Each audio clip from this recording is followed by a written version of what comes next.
करें। नमोस्तु बुते, नमोस्तु बुते, नमोस्तु बुते। ओम नमः सिद्धेभ्यः। ओम नमः सिद्धेभ्यः। ओम नमः सिद्धेभ्यः। नमः श्रीवर्धमानाय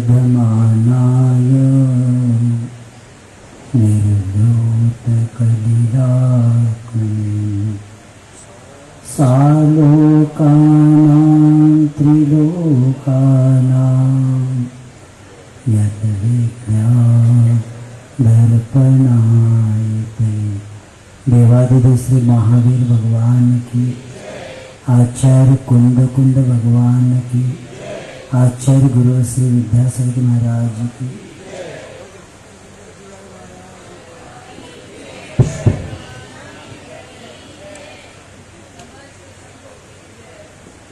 अनंत संभावनाएं मनुष्य के लिए, विकास के लिए प्राप्त हो जाते हैं और विकास का शुरुआत संयम से होता है। संयम का अर्थ दमन नहीं, बल्कि जो हमारी ऊर्जा संसार के विषयों की ओर जो जा रही है उसको क्या करना? संयमित करना। अपनी बाहरी ऊर्जा को संयमित करना, नियंत्रित करना ही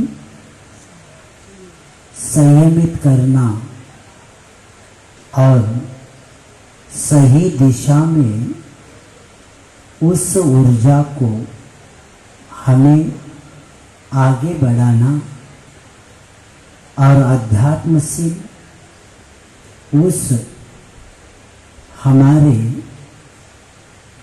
सुषुप्त भाग्य को जागरण करना। और ये करने का लक्ष्य कि ऊर्जा को नियंत्रित रखने का आज संयम का ये दिन है, क्योंकि नियंत्रण बहुत जरूरी है। हर क्षेत्र में नियंत्रण जरूरत है। जैसे अश्व को, घोड़े को नियंत्रित करना है तो लगाम चाहिए, हाथी को नियंत्रित करना है तो अंकुश चाहिए, ऊंट को नियंत्रित करना है तो नकिल चाहिए वो, और साइकिल, मोटर आदि को नियंत्रण करने के लिए ब्रेक चाहिए। ब्रेक है तो सुरक्षा है, अगर नहीं है तो नियम से दुर्घटना होने वाली है। और ब्रेक है तो कार है, और ब्रेक नहीं तो कार भी बेकार है। असंयत जीवन ही हमें दुर्गति की ओर लेके जाता है। संयम के बिना जीवन रूपी नौका इस संसार रूपी महासमुद्र से अंतिम किनारे को इसके बिना प्राप्त नहीं हो सकता, क्योंकि संयम के बिना मनुष्य को पशु कहा गया है।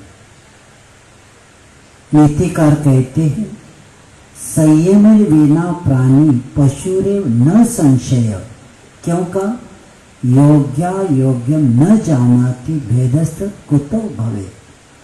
यानी संयमी व्यक्ति ही योग्य अयोग्य को जानता है, और वही व्यक्ति इस योग्य अयोग का भेद कर सकता है, क्योंकि महाग्रंथ धौला में बताया है कि सम्यक रूप से यमानी अर्थात नियंत्रण को संयम कहा गया है। और ये संयम कब प्रारंभ होता है? क्योंकि आप लोग कल सत्य धर्म को सुन के आए हैं, क्योंकि संयम को स्वीकारने से पहले सत्य पर अटल विश्वास रखना होता है, क्योंकि सत्य के धरती पर ही संयम के बीज अंकुरित होते हैं। इसीलिए संयम बड़ा अनमोल है, क्योंकि कल सत्य धर्म को हम सुन के आए हैं। क्षमा, मार्जो, आर्जो, शौच, ये 4 धर्म के बाद 4 धर्म को अधर्म की ओर लेके जाने वाला क्रोधमान, माया और लोभ। और ये कषाय ये हमें असत्य की ओर लेके जाते हैं। और इसीलिए 5वां कल दिन आया था और 5वें दिन तक लोगों ने संयम का भी बहुत लोगों ने पालन किया था। असंयम से बच के किससे? असंयम से बच के उन लोगों ने अपनी साधना की थी। और ये असंयम से बचने के लिए कई क्रियाएं हमारे सामने आती हैं, लेकिन जिन्होंने सत्य ही नहीं समझा उनके लिए संयम का अंकुरण कहां से आएगा?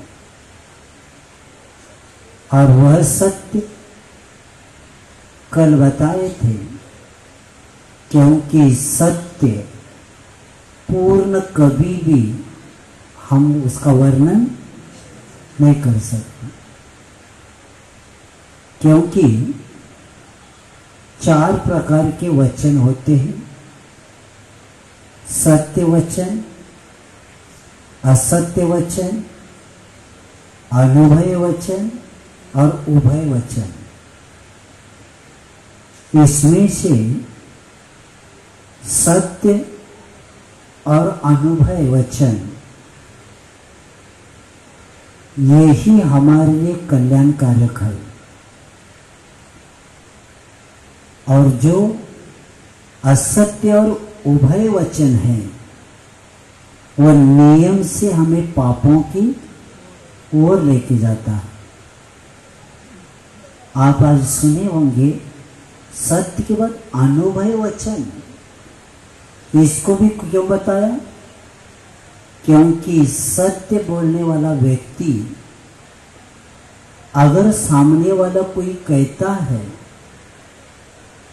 कि हमारे गांव आइए महाराज, हमारे यहाँ चातुर्मास आपका हो जाए, क्योंकि मुनि महाराज प्रवचन देते हैं, वचन नहीं देते। अब सामने वालों को ना भी नहीं कहना है और हाँ भी नहीं कहना है, तो इसीलिए आचार्य विद्यासागर जी के पास आप कुछ रखते हैं ना, तो आचार्य से क्या कहते? देखो। क्या? देखो। ये देखो कौन सा शब्द है? अनुभय वचन है। हाँ भी नहीं, ना भी नहीं। इसी के कारण भी हमारा सत्य का पालन हो जाता है। और हाँ कहेंगे और नहीं कहेंगे तो दोष लगेगा। और सामने वालों का विकास हमें करना, इसलिए हाँ देखो। तो लोग भी होशियार होते।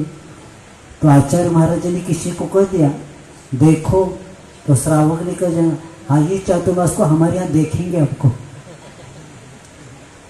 तो ये वचन हमें सामने विकास करवाने वाले हैं, और इसीलिए सत्य देव, सत्य गुरु और सत्य शास्त्र, इनको स्वीकारना ही सत्य धर्म को प्राप्त कर लेना।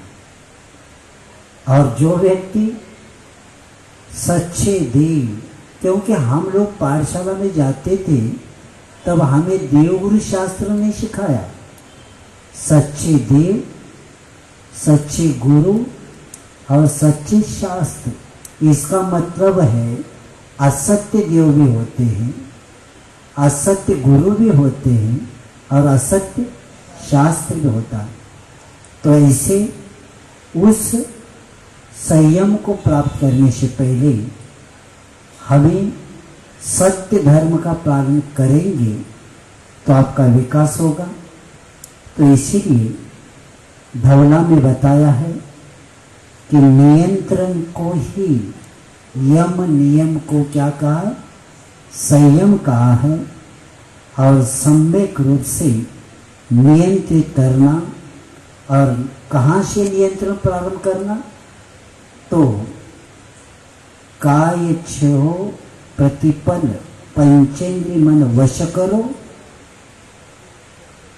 संयम रत संभाल, विषय चोर बहु फिरत है। आज ये दो लाइन पर आज का विषय पूरा हो जाएगा। क्या कहा कि आपको संयम को पालन करना है, तो आपको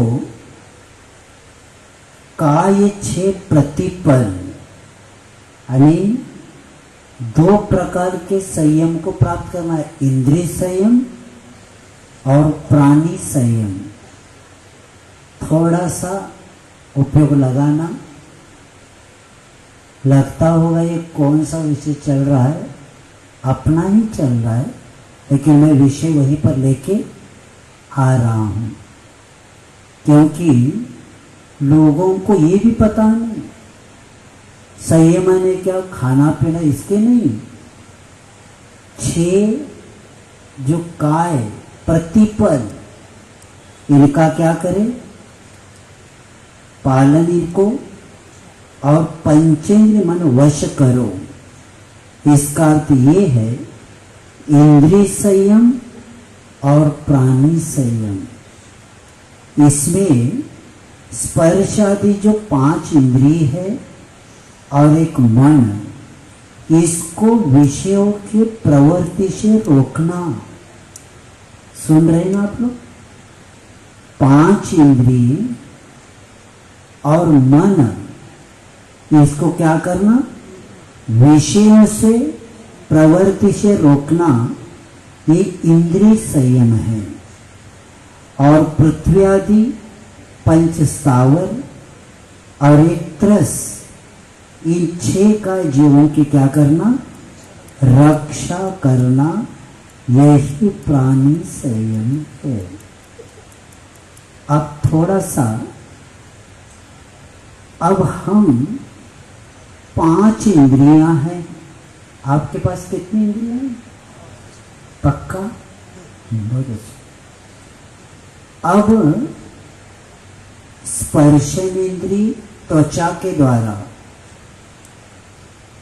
रसनेन्द्रिय जीवा के द्वारा, घ्राणेन्द्रिय नाक के द्वारा, और चक्षुरेन्द्रिय आंख के द्वारा, और कर्णेन्द्रिय कान के द्वारा। ये 5 हो गए। अब हमें देख लेना आपका पाप कहाँ कहाँ हो रहा है। स्पर्शनेन्द्रिय एक है, लेकिन विषय इसके 8 है। बहुत अच्छा विषय है, क्योंकि हर समय हमें जो कर्म का बंध हो रहा है ना, उसकी बात चल रही है। अब स्पर्शेंद्रिय 1 है और विषय कितने? 8 है। रसनेन्द्रिय कितने विषय है? 5 विषय है। और घ्राणेन्द्रिय 1 है, लेकिन 2 विषय है, सुगंध और दुर्गंध।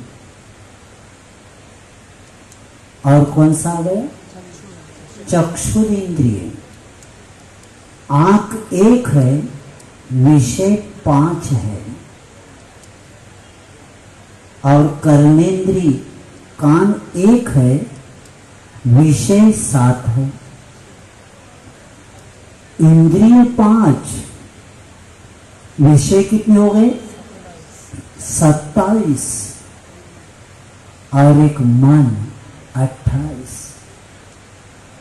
मुनि महाराज जी के पास 28 मूलगुण होते हैं पापों को बचाने के लिए, और असंयमी के पास 28 विषय होते। और इसीलिए जैसे अभी महाराज जी ने बताया, बताइए स्पर्शन इंद्रिय के पीछे आपको कितना कर्म का बंध होता है। एक संसार ऐसा नहीं कोई किसी न किसी विषय से संबंधित रहता ही है। 8 स्पर्शन इंद्रिय में किसी न किसी स्पर्शन इंद्रिय के पीछे है वो,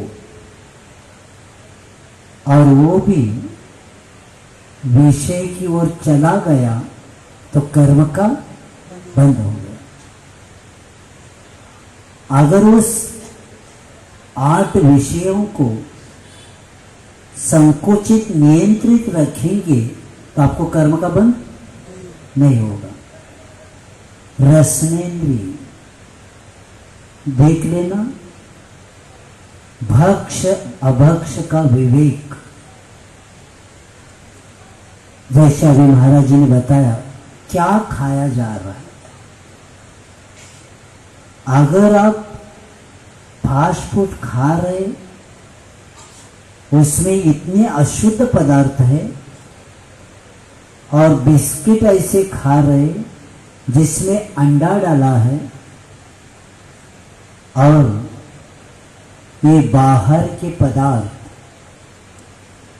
उसमें बेकरी के है, उसके द्वारा, और बच्चे चॉकलेट खा रहे, किटकैट आदि में गौमांस होता है, और फास्ट फूड में उसकी चर्बी, सुअर की चर्बी के द्वारा भी कई पदार्थ बनते हैं। जब तक वो पदार्थ आप खा रहे तब तक आपको कर्म का, अशुद्ध पदार्थ आप खा रहे तो उसके द्वारा क्या होता है? कर्म का बंध होता है। इसीलिए स्पर्शनेन्द्रिय, रसनेन्द्रिय, खानेन्द्रिय, इसके पीछे भी संसारी कितना अधीन हो जाता है। और वे चक्षुरेंद्रिय, विषय कितने हैं? 5 है। आप देख लेना, चक्षुरेंद्रिय किसी न किसी विषय को लेता ही रहता है, और उसमें बार बार क्या बताना, आंखें सदा किसी न किसी में उपयोग लगाता ही है। और जैनाचार्य कहते हैं, भाव संग्रह में बताया है कि पाप करने के बाद तो कर्म का बंध होता है, लेकिन पाप के दृश्य देखने के बाद भी आपको कर्म का बंध होता है।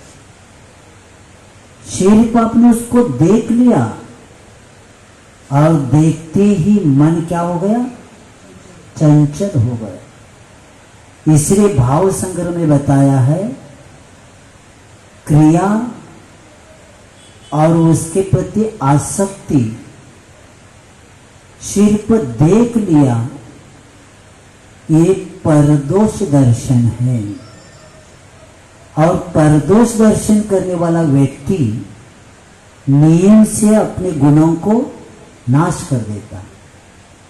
और जैसे जैसे दुर्गुण बुरे दृश्य देखता है वैसे आत्मा के ऊपर संस्कार वही पड़ते हैं और बाद में कब उस व्यक्ति को दुर्गति में ले जाकर कह नहीं सकते।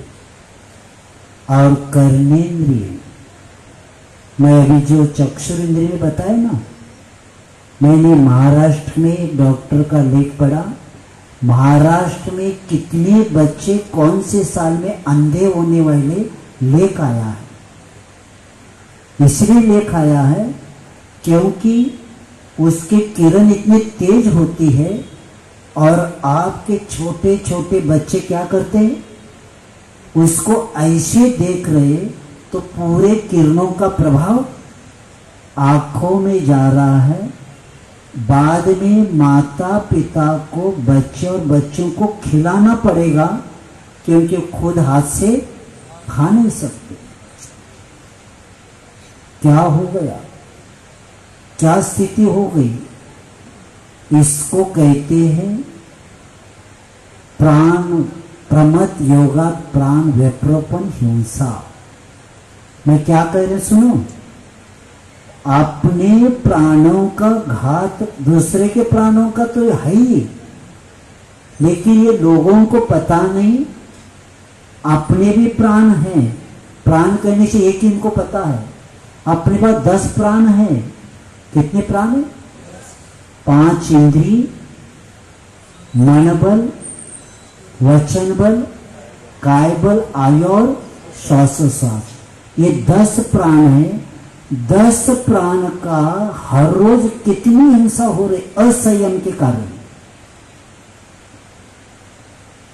इसीलिए थोड़ा सावधान हो जाओ, अपने पेट को नगर पालिका का डिब्बा मत बनाना। अपने इस शरीर को एक संयम के साथ इसको चलाने की कोशिश करना है आपको। और 10 प्राणों का अगर सुरक्षा करते हैं तो आप ऊपर उड़ सकते, क्योंकि इतनी हिंसा अपने द्वारा अपने प्राणों की ही हिंसा हो रही है। और प्राणी संयम और इंद्रिय संयम जो पंच स्थावर है, और कर्मेंद्रिय की बात मैं कर रहा था। कर्मेंद्रिय के द्वारा 7 विषय है, सारे गम पदानी। अब देखो पहले क्या होता था, दूर से कोई बोलता है ना तो कितना भी जोर से बोले तो यहां तक आने तक उसका पावर ऊर्जा कम होती थी और कान में जाती थी। अब के लोग कान में डाले हैं, क्या किया, कान में डाला है और सुन रहे हैं। तो इतनी दूर से आने वाला उस ऊर्जा कम होने के लिए हमारे कान के ऊपर प्रभाव नहीं पड़ता। आप क्या कर, डायरेक्ट पर्दे के पास रखा, क्या हो जाएगा, फट जाएगा। और उसके कारण इतना बड़ा आवाज कान में जा रहा है और उसका पावर ऊर्जा कम नहीं हुई तो कर्मेंद्रिय के द्वारा जो 7 विषय है उसका प्राणों का भी घात हो जाएगा। मैं बताना चाहता हूं, मैं विहार में आ रहा था कि व्यक्ति ने बताया कल पति पत्नी वो नई शादी हुई थी ना, जुलूस निकला था और उसमें डॉल्बी लगाया था और वर और वधू घोड़े पर बैठे थे और डॉल्बी इतने जोर से लगाया कि जो वर था उसको इतना, क्योंकि ये डॉल्बी लगता है ना, जो खिड़कियां भी हिल जाती है और वो व्यक्ति उसके सामने लगा तो वो वर था, उसका कमजोर हटता उसी को जोर से आया और वही डीजे डीजे क्या डीजे का डीजे। अब देखो, जिसके शादी में आनंद मनाने के लगा रहे और ऐसे वर ही क्या होगा उसे डीजे से आवाज से, और अभी के कैसे वर गुटखा खाने वाले उसी वक्त भी रखा होगा उन्होंने, और ये हार्ट पूरा क्या हो गया है, चालनी जानते, चालनी छलनी चालनी, बस पूरा शरीर व्यसनों के द्वारा ऐसा हुआ है। और उनके मित्र नाच रहे, मेरे क्या शादी, यार की शादी, हाँ यार की शादी, और गया यार भी, मराठी में तो यार यानी कौन। तो ये स्थिति हो जाती है। इसीलिए आज संयम का दिन है। आज इतना ही आपको ज्ञान करके लेना है, अपने 10 प्राणों को जो हम उन्मार्ग में लेके जा रहे हैं उसको क्या करना है, सन्मार्ग पर लाना है, नियंत्रित करना है। क्योंकि नदी की सागर तक की जो यात्रा होती है ना, वो उसके तट के बंदों की महत्वपूर्ण भूमिका होती है। सुन रहे हैं, नदी बह रही है लेकिन बहने के लिए क्या चाहिए उसको, 2 तट चाहिए, और तट अच्छे होना तो ये तटों के महत्वपूर्ण भूमिका होती है। और ये दोनों किनारों के मध्य एक निश्चित दिशा तक नियंत्रित वेग से, देखो निश्चित दिशा भी हो गई और नियंत्रित वेग से प्रवाहित होती हुई वह नदी एक असीम सागर में समा जाती है। और अपने किनारों का जो उल्लंघन कर देता है, ऐसी बहने वाली दिशा विहीन नदी किसी मरुस्थल में भटक कर खो जाती है, क्योंकि उसको क्या नहीं, तट नहीं, वो क्या हो गई, बहती गई और बहकर जाने वाले कई मरुस्थल में वहीं पर समाप्त हो जाती है। नदी सागर में समाकर भी मिटती है और मरुस्थल में खोकर भी मिटती है। तो नदी का मरुस्थल में खोना अपने अस्तित्व को मिटाना। उस नदी ने क्या किया, अपना अस्तित्व मिटा दिया। और सागर में समाहित हो जाना, अपनी क्षुद्र अस्तित्व को भी विराट स्वरूप को प्राप्त करना।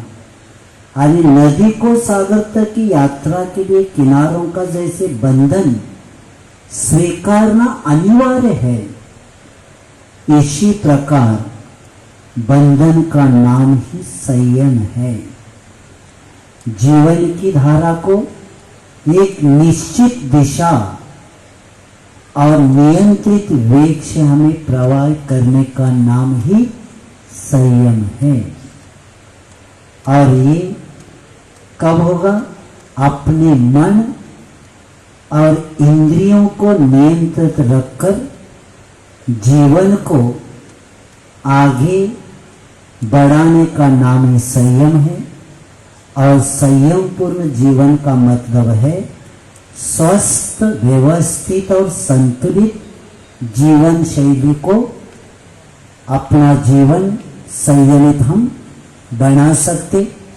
और इसी भाव को लेके आप हर बात पर संयम की थोड़ा सा प्राप्त करने की कोशिश करेंगे, क्योंकि ये अज्ञानी जीव और जैसे 6 काय को यदि रक्षा करना और त्रस्त जीवों की रक्षा करना, जीवों की रक्षा ये करना प्राणी संयम है।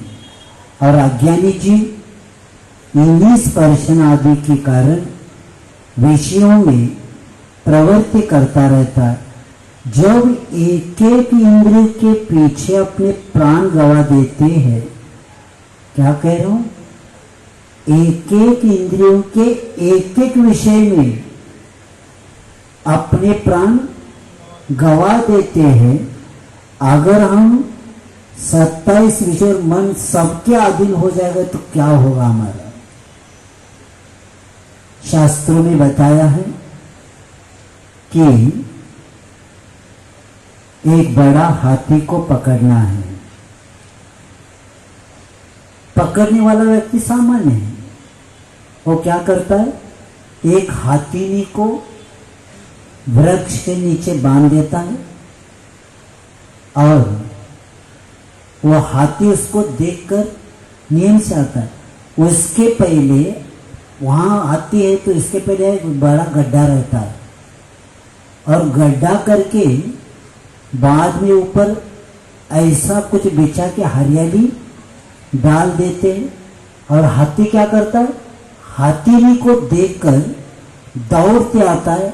उस वक्त नीचे नहीं देखता, किसको देखता है, हाथी को देख के दौड़ते दौड़ते आता और बीच में पैर इसके आने से पहले गड्ढे में जाता है। बड़ा हाथी बलवान किसके पीछे, स्पर्शेंद्रिय के पीछे। और ऐसा बड़ा हाथी जब 2-3 दिन तक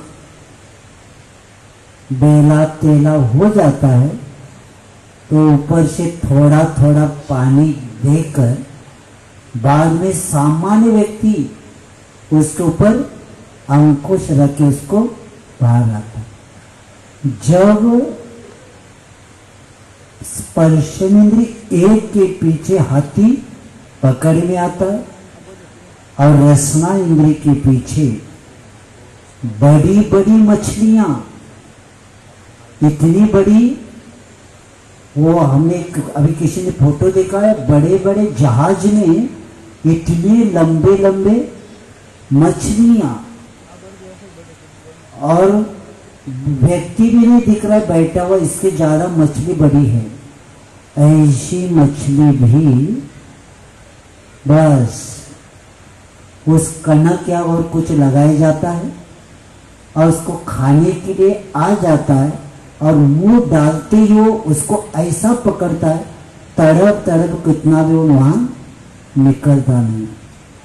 तो रसने इंद्रिय के पीछे बड़ी बड़ी मछलियां पकड़ में आ जाती है और घ्राणी इंद्रिय के पीछे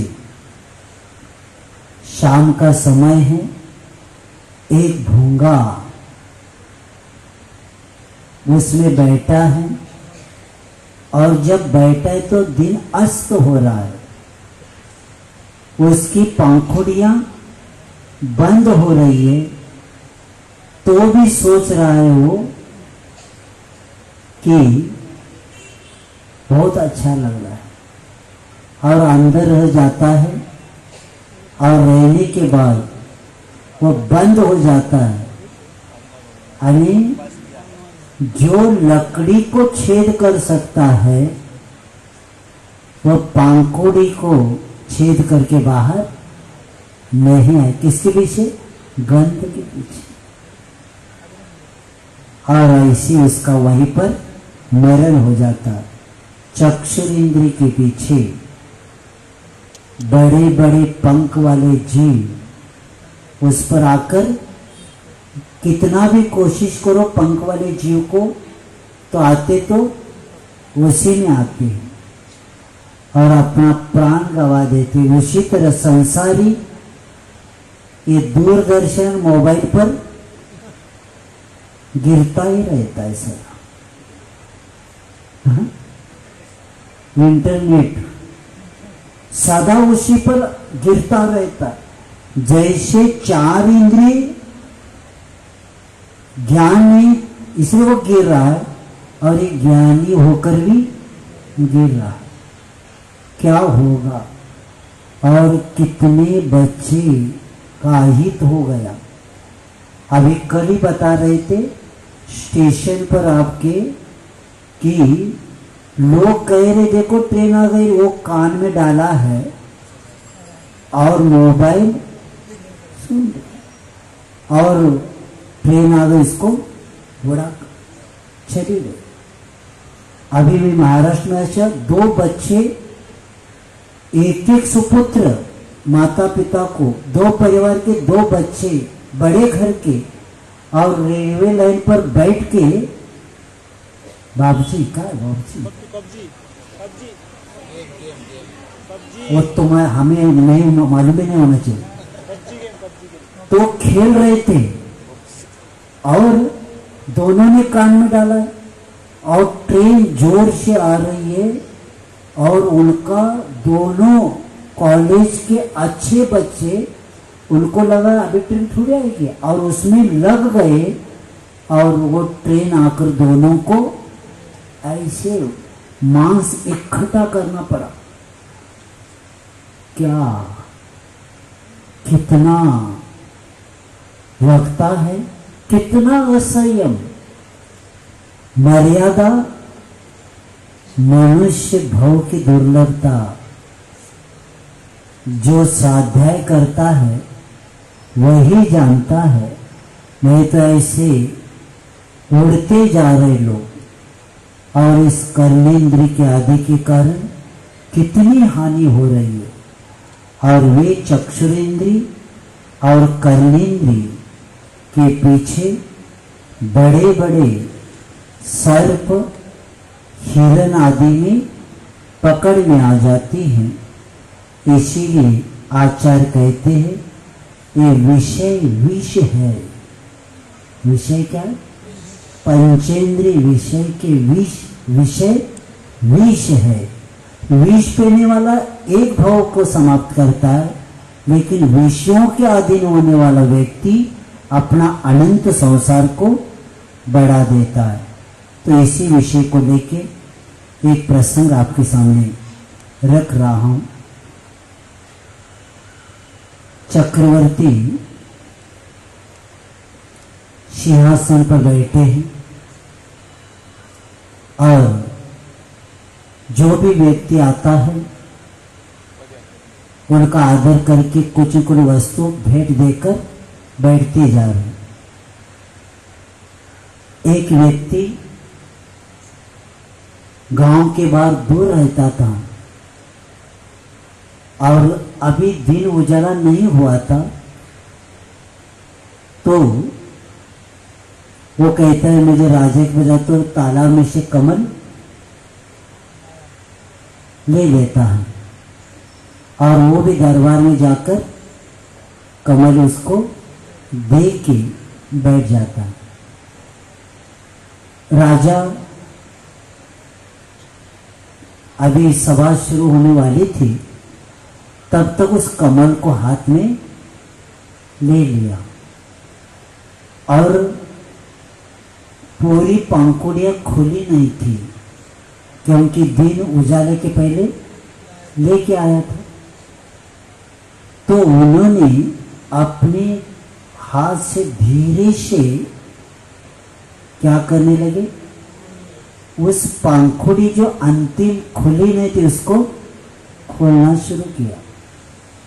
खोलते ही बीच में कुछ देखते ही वो खड़े हो जाते और अपने महल में चले जाते। दरबार में चर्चा, अभी तक राजा दरबार में आने के बाद दरबार शुरू होने से पहले कभी गए नहीं, आज क्यों गए? प्रधान चर्चा करने लगते। एक किसको देख के उन्होंने यहाँ से निकल गए। तो एक व्यक्ति कहता है मैंने देखा, ये कमल को जब खोल रहे थे उसको देखने के बाद चले गए। तो तुरंत किसने कमल दिया था? तो वो गरीब व्यक्ति खड़ा हो, बताओ कौन सा मंत्र बोला था आपने? आपने क्या लाया था? क्यों लाया था? नहीं, मैं गरीब हूं, क्या ला सकता हूं राजा के लिए? राजा के लिए भेंट में हमने दे दिया। तो ये कमल को देखकर क्यों उठे? वो कहता है मुझे पता नहीं, मैंने तो सुबह सुबह वहां से कमल लाया था। प्रधान महल में पहुंच जाते, राजा से क्षमा मांगते हैं। सभा की ओर से अगर कुछ अभिनय हुआ है, कुछ गलतियों में क्षमा चाहता हूं और आप दरबार में चलिए। वो कहते हैं और हमने आपके हाथ में जो कमल है उसको भी पूछा, उन्होंने कहा मैंने कुछ दूसरा दिया ही नहीं। तब राजा कहते हैं बहुत बड़ा उपकार किया आज उन्होंने। क्या किया? बहुत बड़ा उपकार किया। तो प्रधान पूछता है मैंने नहीं समझ पाया कि देखो उन्होंने मुझे सावधान किया। आज मैं असंयम के साथ इस भोगों को भोगता रहा। अब मुझे पता चला भोग बुरे भव रोग बढ़ावे। ये भोग बुरे हैं और भव को बढ़ाने वाले। तो प्रधान पूछता है मुझे समझ में नहीं आ रहा। तो कहते देखो बीच में एक जीव बैठा है और वो जीव ऐसा है कि जो लकड़ी को भी क्या कर सकता है? छेद करके इस पार से उस पार जा सकता है। ऐसे वो भूंगा भी इसमें बैठा है और उसका क्या हो गया? मरण हुआ है। हमें इस मोह महामद पियो अनादि, अनादिकाल से मैं मोह की मदिरा में पीता रहा। लेकिन आज उस व्यक्ति ने मुझे कमल देख के बहुत बड़ा उपकार किया है। और वे कहते हैं अब भोग बुरे भव रोग बढ़ावे। वैरी है जो जग जो के बेरस होय विपाक। समाय अति सेवत लागे जाके। और वे कहते हैं कि अब जो हमारे लिए संसार ये है, ये कारागृह है और इसे जो हमारे रानियां हैं ये हमारे लिए सब बेड़ी का काम करते हैं। अब मुझे यहाँ रहना नहीं है और ये सब आसार है। ऐसे करके वह तुरंत निकल जाने के लिए खड़े हो गए। तो प्रधान कहता यहाँ कौन बैठेगा? तो सुपुत्र को बुला के कहते बेटा आप राज्य संभालो। कहते बेटा पिताजी अचानक क्या? नहीं, ये सब मैं जिसको रस कहता था वह सब तेरस सब बेरस हो गए। संसार में कुछ आसार है ही नहीं और ये पाप के लिए कारण है। जब लड़का कहता है पिताजी पाप के लिए कारण है तो मुझे क्यों दे रहे? तो मुझे भी नहीं चाहिए। तो जब वो तैयार नहीं होते तो वह उस चिरंजीव का जो सुपुत्र था उसका एक बालक पालने में पुंडरीक नाम था। उसको क्या किया? तिलक लगाया और चल गए। एक छोटा सा प्रसंग मिल जाता है ज्ञानी के लिए तो व्यक्ति परिग्रह कोट वितारक सब दीनो चारित पंथ निज स्वभाव में स्थिर वही वज्र नाभि निर्घ्न। और इसीलिए ऐसे समय में वो समय सार की गाथा निर्जराधिकार का याद आता है कि जो ज्ञानी बन जाता है तो उसके लिए न भूत की स्मृति न अनागत की अपेक्षा, भोगो भोग मिलने पर भी उपेक्षा। ज्ञानी जिन्हें विषय तो विष दिखते हैं वैराग्य पाठ हम उनसे सीखते हैं। ज्ञानी जब बन जाता है तो उसको भी विषय विष दिखता है, न भूत की स्मृति करता है न अनागत की अपेक्षा रखता है, और वर्तमान में भोगों भोग मिलने पर भी उपेक्षा कर देता है और उसको विषय विष लगते हैं। और ऐसे लोगों के द्वारा तो हम वैराग्य का पाठ सीख लेते। और आज संयम के दिन अपने को यही याद रखना है। अभी तक हमारा असंयम के साथ कितना जीवन व्यतीत हुआ। कई लोग कहते हैं हमें सुख को प्राप्त करना है, उसके लिए नीतिकारों ने कहा है आपदा, अगर कल्याण का सूत्र मैं आपके सामने रख रहा हूं, आपदाम कथित पंथा इंद्रियां असंयम तज्जय संपदा मार्गो एनिष्टम तेन गम्यताम। बहुत अच्छा है। यानी जीवन में दुख और संकट आने का एकमात्र कारण है मार्ग इंद्रिय असंयम। आपके जीवन में जो संकट आ रहे, आपके जीवन में जो दुख आ रहे, उसका क्या कारण है? इंद्रिय असंयम, या इंद्रिय पर नियंत्रण नहीं रखना है और इंद्रियों को अपने अधीन करना, यही एकमेव सुख का कारण है। ये बीमारियां क्यों बढ़ रही है? पहला लोग स्वास्थ्य के लिए खाते थे, अब स्वाद के लिए खा रहे। पहले लोग जीने के लिए खाते थे, अब अभी के लोग खाने के लिए जी रहे। मरते दम तक छोड़ते नहीं, संयम है ही नहीं। और इसी के कारण इसलिए मार्ग यथार्थ है और तदुस मार्ग चलना आवश्यक है। सुख चाहने वालों को इंद्रिय दमन करना ही पड़ेगा और इंद्रियों के अधीन रहने वाला नियम से क्या करेगा? दुख को प्राप्त करेगा। और इसीलिए अपने जीवन को संतुलित बनाएं। खान पान, वेशभूषा, आचार विचार, ये सब, क्योंकि जीवन संतुलित बनाए समस्याओं का समाधान होना।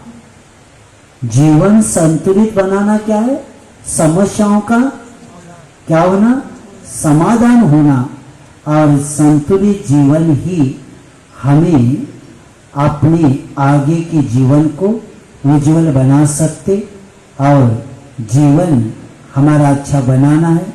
देख लेना, बांस पर चलने वाला वो व्यक्ति क्या करता है कि बैलेंस बना के उस रस्सी पर चलता रहता है।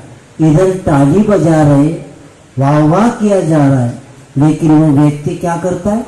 हाथ में एक लकड़ी लेकर उस लकड़ी को देखकर क्या करना है? संतुलित है। अरे रस्सी पर चढ़ रहा है, ताली बज रही है और वो व्यक्ति रस्सी नीचे ऊपर भी हो रहे, लेकिन तो भी क्या है? संतुलित होकर इस पार से उस पार जा रहा है, इस ओर से उस पार। और ऐसे जाके वो व्यक्ति संतुलित अगर नहीं होगा तो धाम से गिर जाएगा। इसीलिए अपने को देख लेना, चिड़िया जब उड़ती है तो वो अपने पंख को क्या करती है? संतुलित करती, तब जाकर ऊपर उठ जाती है। और इसीलिए आचार्य कहते हैं हम हमारे जीवन को संतुलित बनाना है। और संतुलित बनाने के लिए अगर आपको जीवन को उज्जवल बनाना है तो इष्टोपदेश में कहा गया है कि संयम करण ग्राम नेकाग्रतेन चेतस आत्मानमात्मवान ध्यात्मानेवात्मनि स्थितम्। आचार्य कहते हैं कि इंद्रियों को संयमित करने वाला व्यक्ति एकाग्रता को प्राप्त कर सकता है। और वही व्यक्ति अपने आत्मा के द्वारा अपने आत्मा को जान के आत्मा में स्थित हो सकता है। आचार्य श्री को एक व्यक्ति ने पूछा ध्यान कैसे करना। आचार्य श्री ने एक ही उत्तर दिया, मन किसी इंद्रियों को विषय नहीं बनाना। क्या मन क्या करना? किसी भी इंद्रियों को विषय में बनाना, तो आपका ध्यान हो जाएगा। तो आज के इस संयम को अपने जीवन का श्रृंगार बनाना है और पहले 5 इंद्रियों के ऊपर विजय प्राप्त करने के लिए पहला किसको संभालना है? मन को संभालना है। क्योंकि सबसे ज्यादा कर्म का बंध मन एव बंध मोक्षयो, मन के द्वारा ही बंद होता है, मन के द्वारा ही मोक्ष होता है। जैसे छोटा सा उदाहरण याद रखेंगे, जलेन जनितम पंक जलेन परिशुद्धते चित्तेन जनितम कर्म चित्तेन परिशुद्धते। आप ग्लास में पानी लेके खड़े हैं और नीचे मिट्टी पर खड़े, तो उसमें ग्लास गिर गया और कीचड़ बन गया और आपके पैर को कीचड़ लग गया। अब आपको पैर धोना है, किसके द्वारा धोएंगे? कीचड़ किसके द्वारा बन गया? जल के द्वारा कीचड़ बन गया और कीचड़ को धोने के लिए जल चाहिए। उसी तरह मन के द्वारा पाप हो गया, मन के द्वारा ही पुण्य करके पाप को धोना है। और ये कब होगा? जब हम संयम के साथ जिएंगे। और आपका समय हो गया है आज का संयम। और ये भी याद रखना, संयम ही आत्मा का एक श्रृंगार है। संयम ही, और हम लोग पवित्र ऐसे जैन धर्म में जन्म लिए हैं क्योंकि संयम की चर्चा जैन धर्म में है। खान पान, व्यवहार, हर चर्या में जैन समाज संयम से काम करती है। इसीलिए वह स्वाभिमान के साथ जीती है और प्रत्येक व्यक्ति अंत में संयम को धारण करता है, संलेखना भी प्राप्त करता है। और संयम असंयम से बचकर संयम को प्राप्त करके अंतिम लक्ष्य को प्राप्त हुए। इसी भावना के साथ अहिंसा परम धर्म की गुरु परम पूज्य मुनि श्री अक्षय सागर जी महाराज की